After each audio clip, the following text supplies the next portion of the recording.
Hello viewers, প্রচুর শীত পড়ছে।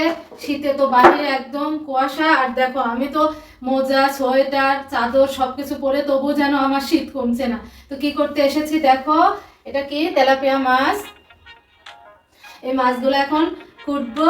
তো চলো, আমার কাজই তো সারাদিন কাজ করা, আর সেটা তোমাদের সাথে শেয়ার করা, তোমাদের সাথে গল্প করা।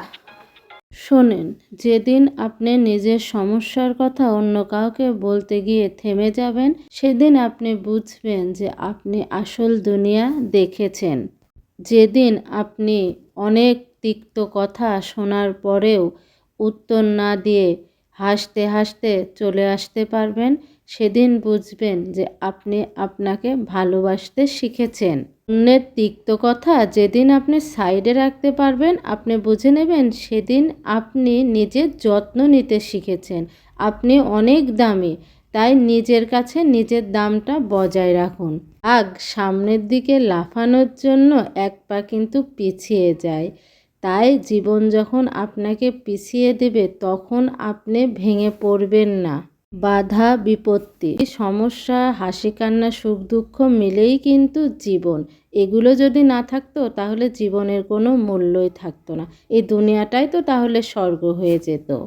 তাই যখন পিছিয়ে পড়বেন তখন মনে রাখবেন আসলে জীবন আপনাকে একটি নতুন সুযোগ দিচ্ছে সামনের দিকে এগিয়ে যাওয়ার জন্য। আর একটা কথা বলি, এটা আমাদের সবাইকে সবসময় মনে রাখা উচিত। মনটা যদি অস্থির হয় তখন কিন্তু আমাদেরকে এই কথাগুলোই স্মরণ করা উচিত। যে পানি ডিমকে শক্ত করে, সেই পানিই কিন্তু আবার আলুকে নরম করে। আল্লাহ তাআলা জানেন যে কোন পরিস্থিতিতে তার বান্দার কোনটা প্রয়োজন। তাই ভরসা রাখুন ওই আল্লাহর উপরে। সঠিক সময়েই তিনি আপনার প্রয়োজন পূরণ করে দিবেন। মনকে বলবেন, হাসবুনাল্লাহু ওয়া নি'মাল ওয়াকিল। আমার জন্য আমার আল্লাহ যথেষ্ট।